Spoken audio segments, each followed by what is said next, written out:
Hey, welcome back, Rush Hour Podcast. It's been a minute. We've had quite a little run here, and apologies. I had a death in the family, dealing with that, and then we've had work issues, and then back to school, and then once All it the comes things. back to school, yeah, then you get sick, and a lot of it, a lot of family and life. But we're back. We're back. Yeah. Appreciate you jumping on, Justin. Let's talk. A lot has happened in tech, and we'll try to cover, but we'll stay relevant to the topics today.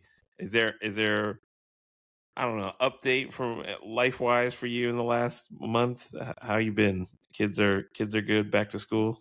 Yeah, man, kids are good. Back to school, like you mentioned, got me.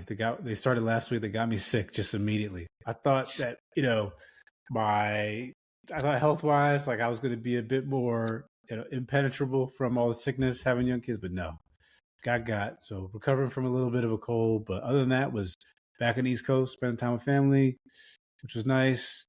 Back here, back on the grind, back to it. Yeah, we're back. We're back in the mix. So let's start off with the biggest news of the week. Anthropic, um, 65 billion run rate. Is that the latest? What have you seen on Anthropic? Yeah, it's kind of crazy, man. To think about, just think about like kind of the Chat GPT moment, 2022, and like where we are from there to now, and the kind of opportunity that exists in this, new TAM that's out there, total addressable market, and like all the revenues being driven. It's actually astounding. But yeah, Anthropic is now growing faster than OpenAI, and Claude's Wow. run rate hit 65 billion, which is 7x up in a single year. And I think the reason why is around the enterprise piece, but we could talk about that. So they reached 65 billion end of July, and I think it was at 47 billion as recently as May, and they reportedly generated 11.5 billion in Q2 revenue, which actually Wow. represents 14x year over year from that period.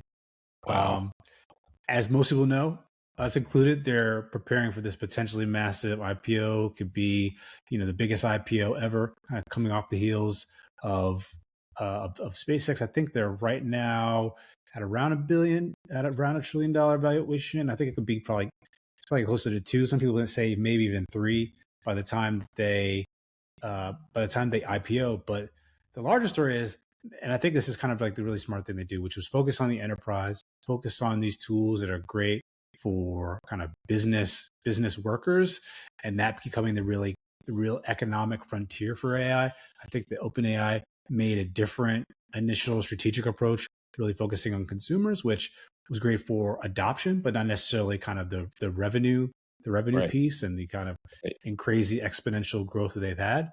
But we're at this place where Anthropic isn't just a fast growing business, but they may be kind of the largest software business in the world.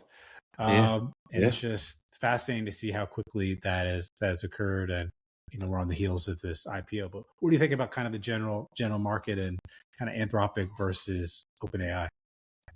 I think it's interesting, the storyline of them, the founders leaving OpenAI because they didn't like the direction and the safety protocols that OpenAI was working under.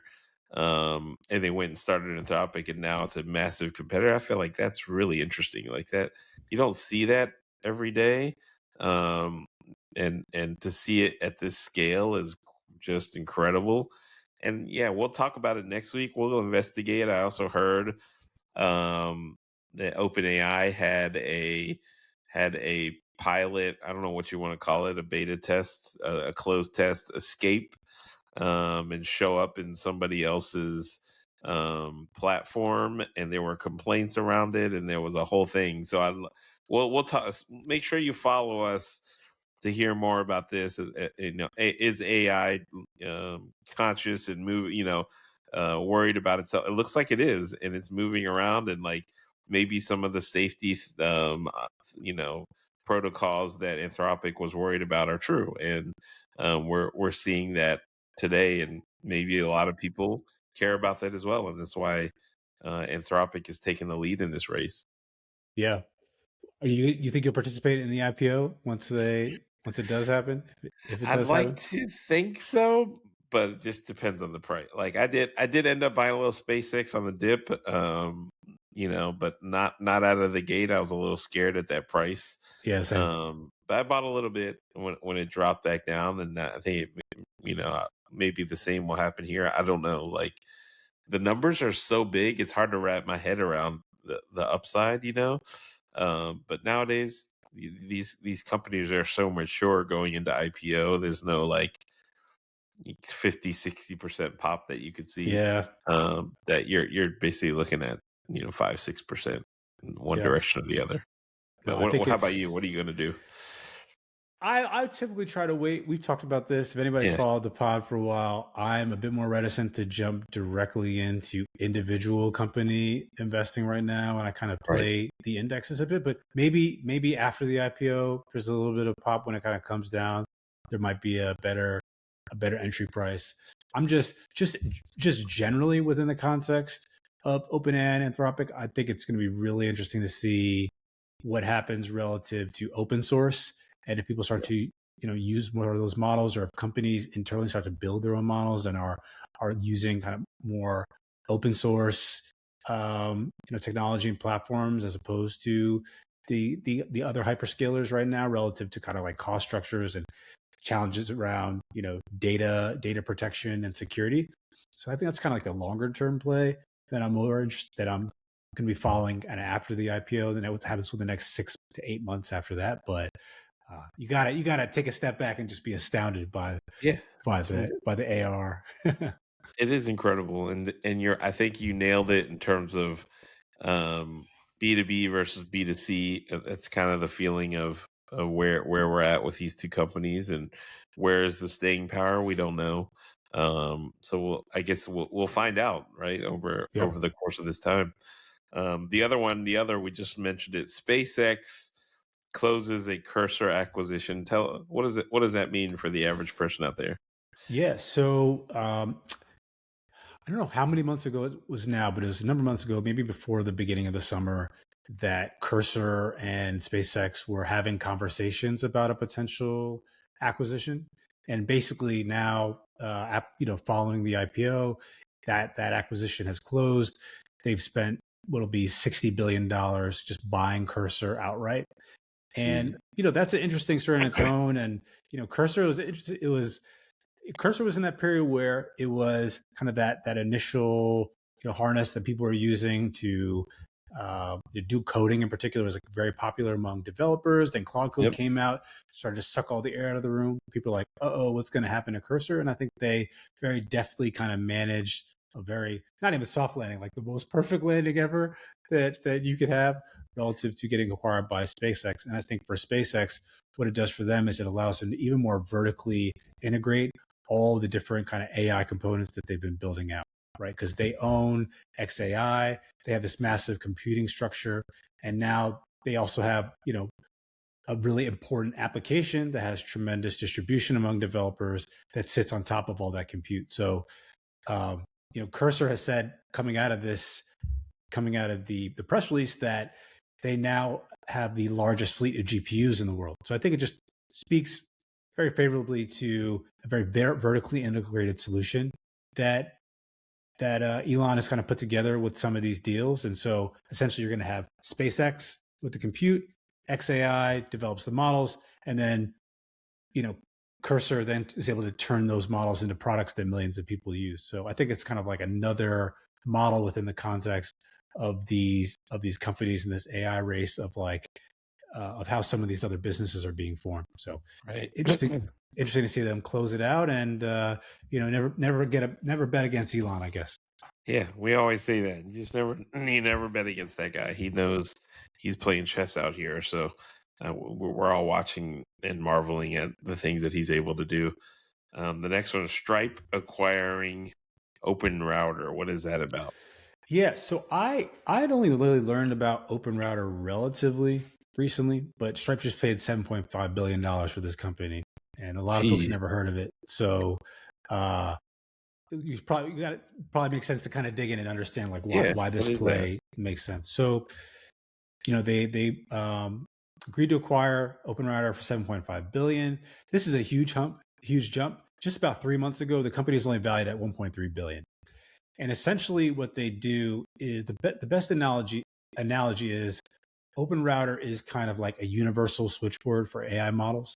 So if people are working and they want to use kind of Anthropic's products or OpenAI, Google, et cetera, some of the companies would just have like one model that they would use for everything. Well, what OpenRouter does is it allows developers to have one interface that for accessing all the different AI models. So let's say for a complex coding task, it would route to Claude. For cheap, simple tasks, it might route to like an open source model, deep reasoning, maybe GPT, and then if there's an unavailable model, then it would like automatically route to something. So there are a couple other companies that are trying to do something in this space, but OpenRouter kind of one of the more prominent ones right now. And initially I was like, well, why are they doing this? They're Stripe in the payment space. Like, why? Like, does it actually make sense?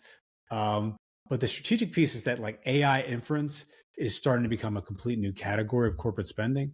And a lot of companies are going to have to figure out their AI cost centers and very deftly, manage where they're routing, what models their developers are kind of using to get work done to kind of manage their cost centers. So in the same way as people, they've kind of figured that out within the payment side, they recognize that there's a huge kind of value and opportunity on AI spend management and kind of intelligence moving between models and applications in the same way that they've seen money move between different businesses. So I think this is kind of like taking their kind of philosophy and vision on the world in terms of how they think about payments and applying that to this next intelligence layer in terms of how people operate with these models. So I think it's a smart deal, but really interesting to see them make this huge acquisition. Yeah, it seems like they're gonna have to move quick on all this as everything is changing all the time. It'll be fun to watch and follow this one to see how they implement and roll this out. Yeah, definitely. Yeah, it's interesting because it's like, can a company make $1 billion business out of this kind of? It's more than a feature. It's more complex than that of like kind of knowing exactly which model. But it's like it seems like a lot of companies could actually do that. But the fact that you have this type of exit for this, feature, within this broader AI context, it just shows, I guess, the amount of cash that's out here for people just trying to gobble up these companies. And it doesn't seem like that's slowing down. So I don't know if that's a canary in the coal mine for more good things to come, or if that's scary hours and like it's becoming too frothy. I mean, you hear this about everything, all the prices on everything is up, record sales across the board. The Lakers recently sold for 20x revenue. It's like, what is going on? Is everything at just an all-time high, or what is going to happen? And we'll find out. I'm not convinced either way at this point, right? I don't know if we're in the middle of a climb or if we're at the top. I have no idea. It's getting really wild. But Somebody we'll keep knows. an eye. Yeah, we'll keep an eye on this, and appreciate you this week. We'll keep it short and sweet, and make sure you like, follow, subscribe. We've got a lot more coming. We'll dive deeper into some of the AI's talk in the coming weeks and find out what all this OpenAI Anthropic deal is, and we'll get you more details. Otherwise, have a good weekend, and we'll talk soon. Yes, sir. Always fun. Good to be back.